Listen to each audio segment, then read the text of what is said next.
Ito ay rated SPG. Striktong patnubay at gabay ng magulang ang kailangan. Maaaring may masiselang tema, lengguwahe, karahasan, sexual, horror o droga na hindi angkop sa mga... Agad-agad ngang nagdesisyon itong ang si Danilo na pakakasalan niya na nga itong si Jade dahil nang makita niya nga itong si Emma na masaya na nga sa relasyon nga nito nila ni Logan. Kaya naman nga't upang pagsilosin nga ni Danilo itong ang si Emma ay pakakasalan niya nga lang bigla itong si Jade kahit na pera nga lang ang habol niya kay Jade. Samantalang tuluyan na ngang namatipulan ni Jade ang isipan nga nito ni Mookie na mapasa hanggang ngayon nga ay hindi pa rin nga ayos ang relasyon nito ni Mookie at ang kanyang tunay na ina na si Emma. Ngunit hindi naman nga sumusuko itong si Emma na kuhanin nga ang loob ng kanyang anak. Kaya naman nga't palihim na pupuntahan ni Emma ang kanyang anak sa eskwelahan upang ang bantayan nga ito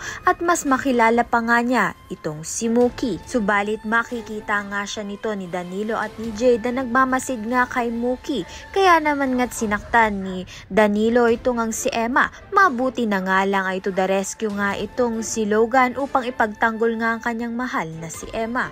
Tuluyan na nga kayang magtagumpay ang plano nito ni Emma sa paghihiganti niya nga kay Jade at pagbabawi niya nga dito kay Mookie. Kaya naman nga't yan at iba pa ang dapat nating pakaabangan. Maraming salamat sa iyong panunood.